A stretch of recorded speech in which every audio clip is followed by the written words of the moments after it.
우리 아가페 성가대가 부흥했습니다. 네. 제가 얘기 들으니까 언제부터인지 모르겠는데 사모님들이 성가대를 하는 게 전통이 되었다라고 우리 교회 이렇게 성가대 새로 우리 황 사모님 함께 하시게 되었는데 우리 감사합니다. 우리 축복합니다. 우리 박사님. 감사합니다. 여러분, 제가 그 주보에 나간 오늘 설교 제목하고 제목을 조금 바꿨는데요.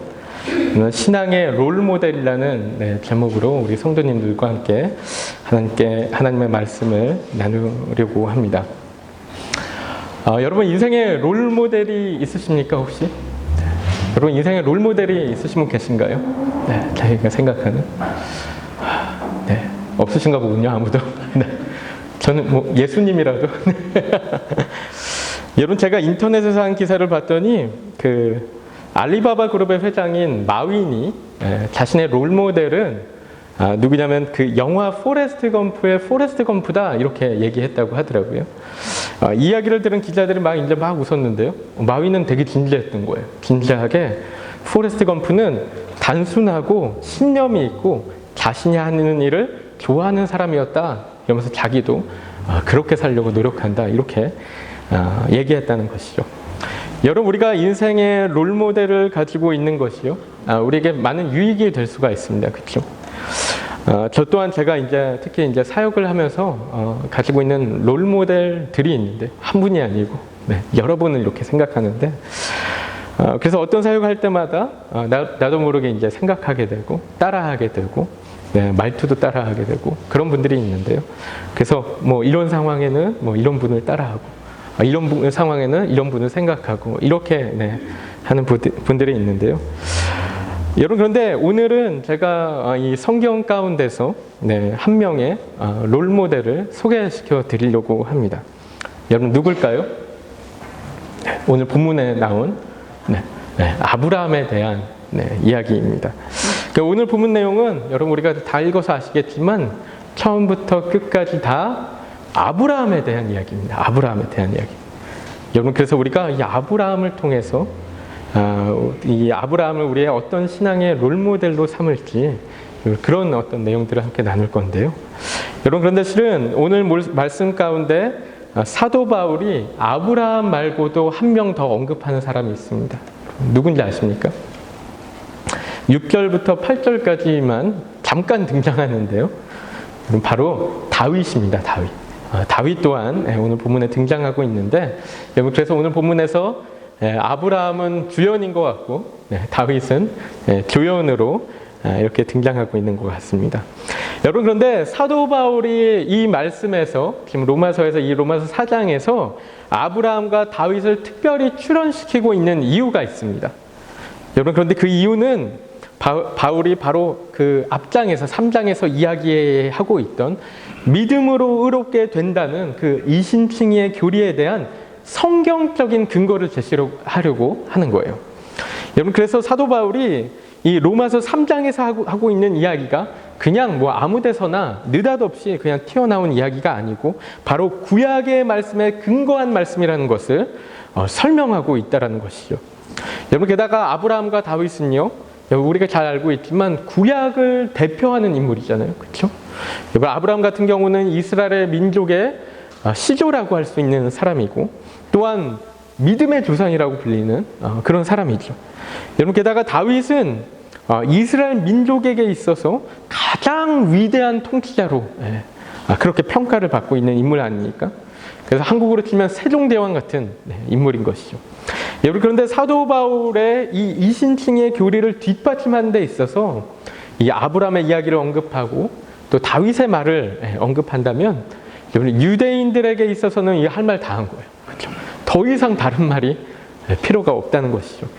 여러분, 그래서 오늘 말씀 가운데는 이 사도 바울이 그의 이신칭의 교리를 아브라함과 다윗의 이야기를 통해서 어떻게 뒷받침하고 있는지 나누고 또한 믿음의 조상이라고 불리는 이 아브라함을 통해서 과연 우리가 배울 것은 무엇인지 그 두 가지를 좀 함께 나누려고 합니다. 여러분, 그래서 먼저 오늘 본문은 이 아브라함의 행위에 대한 언급으로 시작하고 있는데요. 아브라함이 그의 행위로서 의롭다함을 받지 않았다는 사실을 분명히 하면서 시작하고 있습니다. 우리가 2절 말씀 우리가 함께 읽도록 하겠습니다. 시작. 만일 아브라함이 행위로서 의롭다 하심을 받았으면 자랑할 것이 있으려니와 하나님 앞에서는 없느니라. 아멘. 여러분, 아브라함은 행위로 의롭다함을 받지 않았다고 합니다. 여러분, 다른 말로 하면요, 순종을 이야기하는 거예요. 순종. 그러니까 아브라함이 순종을 잘해서 그래서 하나님께 인정받은 거 아니다라고 얘기하는 것이죠.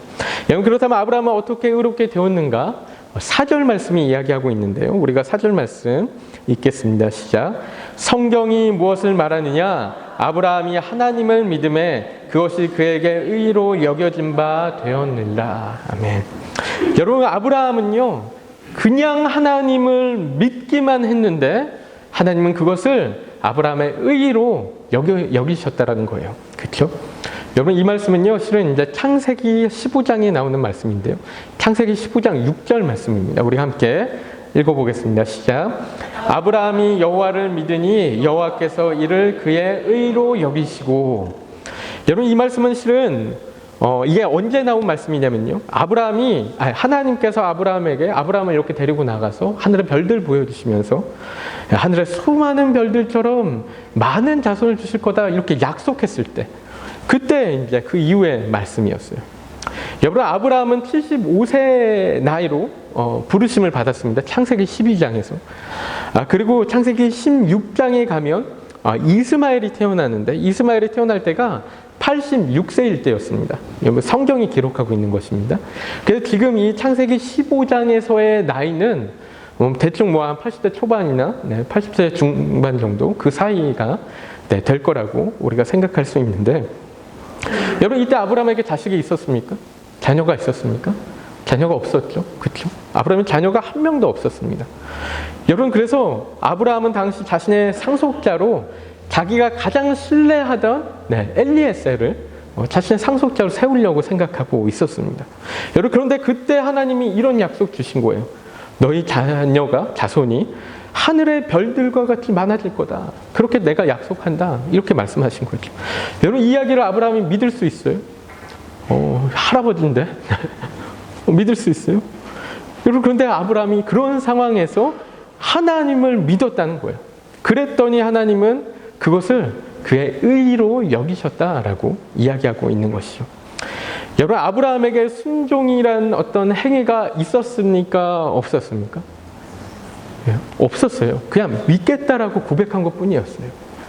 오히려 16장에 가면요, 아브라함은 하나님의 말씀을 못 믿고 여종 하갈을 통해서 이스마엘을 낳는 어떤 잘못을 저지르고 있죠.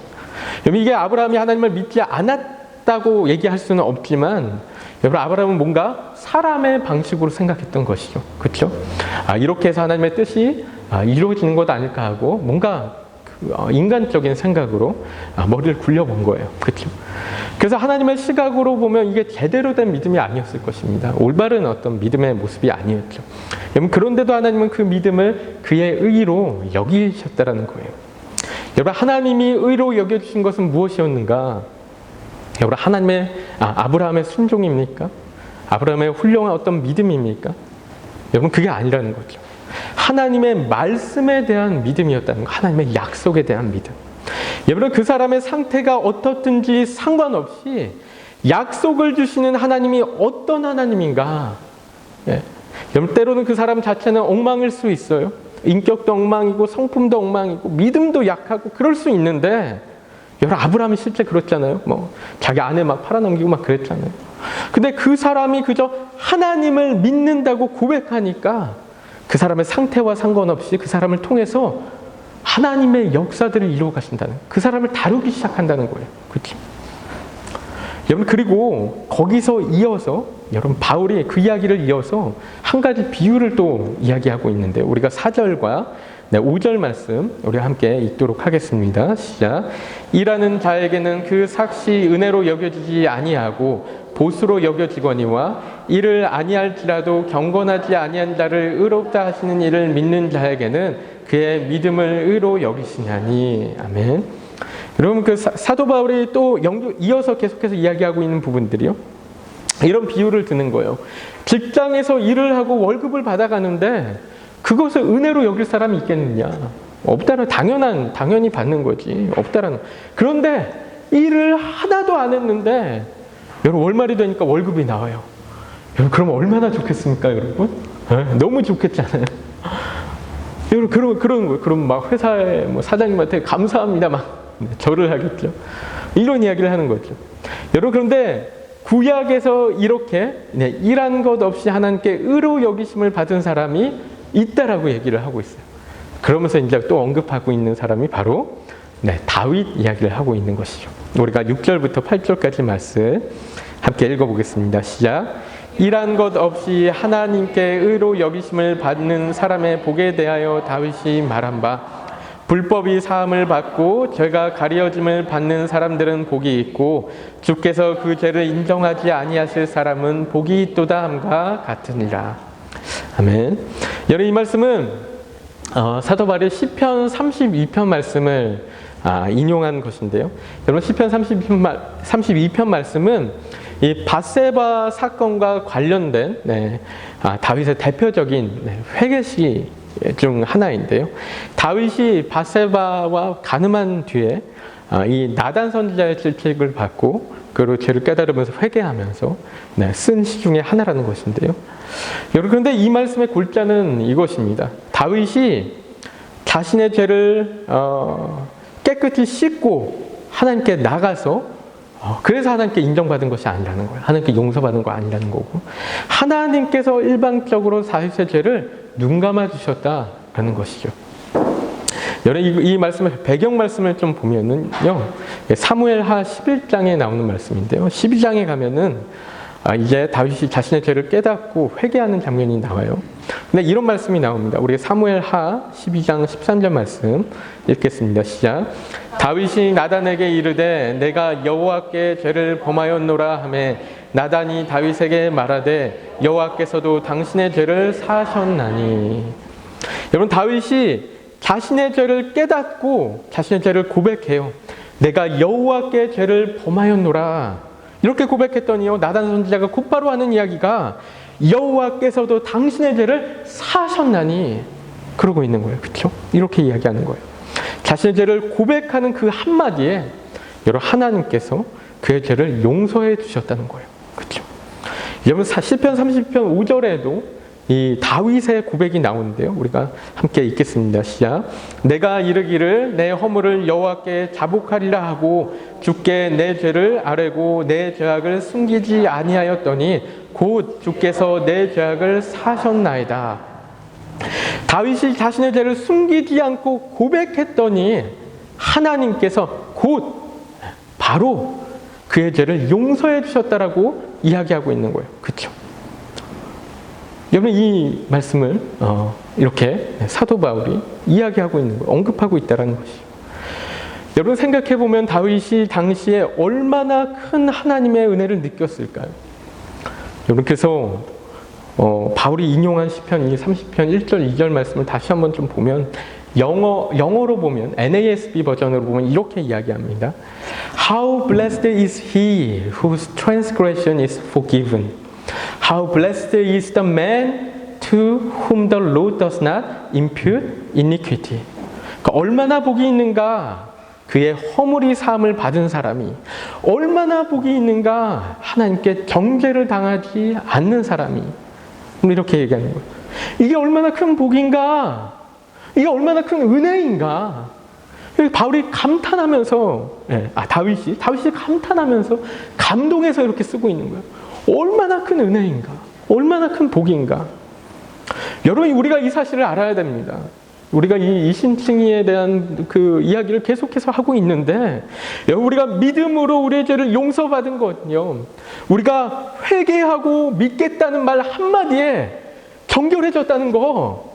여러분 이거 은혜 얘기하는 거예요. 은혜라는 거예요. 여러분 로마서가요. 이신칭의 교리에 대해서 이야기를 하고 있는 것 같지만 실은 제가 생각할 때는 그런 거 아닌 것 같다는 생각합니다. 이거 은혜에 대한 이야기하고 있는 거 아닌가라는 생각하는 거예요. 그렇죠? 은혜 얘기하는 거죠.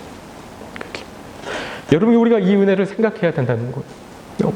How blessed are we? 우리가 얼마나 복받은 사람들인가 우리가 생각해야 된다는 것이죠. 우리가 이어서 다음 말씀으로 좀 넘어가면은 9절부터 16절까지는 이제 할례자와 무할례자에 대한 이야기를 하고 있습니다. 네, 앞서 언급된 믿음으로 그렇게 되는 복, 이런 어떤 하나님의 은혜는 오직 할례자를 위한 복만이 아니다. 무할례자를 위한 복이기도 하다. 이렇게 얘기하는 거예요. 그래서 네, 그런 어떤 이야기들을 하는데, 그런데 여기서 중요하게 언급하고 있는 것은 우리가 좀 봐야 할 부분은 아브라함이 언제 할례를 받았냐는 거예요. 사도 바울이 이야기하는 게 아브라함이 언제를 할례를 받았냐. 아까 창세기 15장에 이제 15장 언급했는데 아브라함이 하나님을 믿으니까 하나님께서 그것을 그의 의로 여기셨다라고 얘기했는데요. 여러분, 그런데 그렇다면 아브라함은 창세기 15장 이전에 할례를 받았을까? 아니면은 15장 이후에 할례를 받았을까? 여러분, 그거 사도 바울이 이야기하는데요. 여러분, 이 이야기가 중요한 이유가요. 왜 중요하냐면은 아브라함이 그 이전에 할례를 받았다면 그가 받은 칭의의 요건에 할례가 포함되고 있는 거죠. 그렇죠? 할례를 받았으니까 의롭게 함을 받고 있는 거 아니냐, 이런 이야기를 할 수 있는 거죠. 여러분, 그런데 실제로 아브라함이 언제 할례를 받았는가 이렇게 보니까요. 아브라함은 창세기 15장에서 의롭다 함을 받았고, 뒤에 가니까 창세기 17장에서 아브라함 99세 때 그때 하나님이 할례를 명하고 계신 거예요, 아브라함에. 그래서 아브라함이 할례를 받고 또 아브라함의 가족들이 전부 다 이렇게 할례를 받는 모습이 나오는데요. 여러분, 그렇기 때문에 아브라함이 하나님께 의롭다고 칭함을 받은 사건에 할례는 영향이 없다는 거죠. 아무런 영향이 없다는 거예요. 그래서 로마서 4장 11절도 보면 뭐라고 하냐면요. 우리가 함께 읽어보겠습니다. 시작. 그가 할례의 표를 받은 것은 무할례 시에 믿음으로 된 의를 인친 것이니 이는 무할례자로서 믿는 모든 자의 조상이 되어 의로 여기심을 얻게 하려 하심이라. 아멘. 제가 이해를 돕기 위해서 공동번역을 보면요. 공동번역을 갖고 왔는데 보면은 이렇게 번역하는데요. 아브라함은 할례를 받기 전에 믿음을 통해서 하나님과 올바른 관계를 가지게 되었습니다. 그리고 그 뒤에 그것을 확인하는 표로 그는 할례를 받았던 것입니다. 이렇게 얘기하는 거죠. 여러분, 아브라함이 할례를 받은 것은요, 그가 할례를 받기 전에 믿음으로 먼저 의롭다 칭함을 받았고요. 그리고 그 이후에 그것을 확인하는 표로서 할례를 받았다는 것입니다. 여러분, 메시지 성경을 보니까 거기서는 이것을 증거이자 확증의 의미다라고 이야기하고 있습니다. 여러분, 저희가 12월 달에 세례식 계획하고 있는데요. 여러분, 세례식을 안 했다고 구원 못 받은 것 아니라는 거예요. 그렇죠? 여러분, 이미 우리는 믿음으로 먼저 죄 씻음 받고 구원받고 하나님의 자녀가 되었고, 여러분, 세례식은 그것에 대한 증거이자 확증의 의미라고 하는 것이죠. 여러분, 실은 지난 한 주 동안 수목금 우리 팀모임 하는데 팀모임에서 저희 어떤 얘기 나눴죠?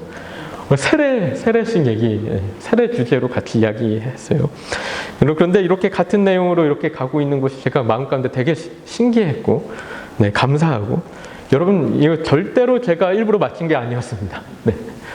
하나님의 어떤 섭리 가운데 이런 게 아닌가 생각하는데, 하나님께서 이번 세례식을 특별하게 준비하고 계신 거 아닌가, 이런 마음도 들고, 그래서 이번에 세례 받으시는 분은 어떤 분이신지 모르겠지만 정말 복이 있는 줄로 믿습니다. 그럼 다시 본론으로 돌아와서, 그렇기 때문에 아브라함은 할례자들만의 조상이 아니라는 거예요. 다른 말로 하면은 유대인들만의 조상이 아니라는 거죠. 그래서 누구의 조상이라고 하냐면은 11절 후반부 보면은 모든 믿는 자의 조상이다. 그렇게 이야기하고 있어요. 아브라함이 할례로 의롭게 되었다면 그 이후에 할례를 받아 의롭게 되는 사람들만이 아브라함의 후손이 되는 것인데, 여러분, 그런데 아브라함이 그런 게 아니니까요. 그렇죠? 아브라함이 할례로 의롭게 된 게 아니니까 믿음으로 의롭게 되었기 때문에 그 이후에 믿음으로 의롭게 되는 모든 사람들이 아브라함의 후손이 된다는 거예요. 그래서 로마서 4장 16절을 보면요, 아브라함이 우리 모든 사람의 조상이 된다, 이렇게 이야기하고 있어요. 여러분 그리고 생각해 보면 창세기에서도 아브라함을 하나님이 뭐라고 부르셨죠? 뭐라고 부르셨어요? 열국의 아버지라고 부르셨어요. 열국의 아비, 많은 민족의 여러 민족의 아버지다 이렇게 칭하신 거예요. 그냥 이스라엘만의 아버지가 아니라는 것이죠. 여러분 우리가 교회에서 아브라함을 믿음의 조상이라고 부르는데 우리가 이 말의 의미를 여러분 오해하지 말아야 할 것이 있는데요. 여러분 아브라함이 믿음의 조상이라고 부름을 받는 것이 그가 어떤 너무나 큰 믿음을 가졌기 때문에 그를 믿음의 조상이라고 부르는 것 아니라는 거예요. 여러분 잘 들으셔야 됩니다. 그의 믿음이 훌륭했기 때문에 그의 믿음을 본받아야 돼서 그를 믿음의 조상이라고 부르는 것 아니라는 거예요. 네? 그렇다고 아브라함의 믿음을 본받지 말라는 얘기는 아니고요. 네. 또한 아브라함을 높이기 위해서 아브라함은 너무나 대단한 사람 이렇게 높이기 위해서 아브라함을 믿음의 조상이라고 부르는 것도 아니에요. 여러분 우리가 아브라함을 믿음의 조상이라고 부르는 이유는 그를 통해서 우리가 믿음으로 의롭게 되는 하나님의 은혜를 깨달을 수 있기 때문에 그걸 확신할 수 있기 때문에 그래서 우리가 아브라함을 믿음의 조상이라고 부르는 거예요. 여러분 유진 피터슨 목사님 메시지 성경에서도 이렇게 이야기하고 있는데요. 제가 읽어드리면요. 우리가 아브라함을 조상이라고 부르는 것은 그가 거룩한 사람처럼 살아서 하나님의 주목을 받았기 때문이 아닙니다. 하나님께서 보잘것없던 아브라함을 불러 대단한 사람으로 만드셨기 때문입니다. 여러분 이렇게 이야기하고 있는 것이죠. 여러분 그래서 오늘 이 로마서 4장 본문 말씀이 주고 있는 메시지는 결코 아브라함의 주목받는 데 아닌 거예요. 아브라함이 얼마나 대단한지 여기 묻고 있는 게 아니고 하나님이 어떤 분인지 하나님이 좀 있어 보시지 거기에 주셨다는 그래서 오늘 본문에 진짜 본문에 아브라함이 무엇에 대해 그 아브라함이 어떤 걸 알아보기 위해 태양의 이야기는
아브라함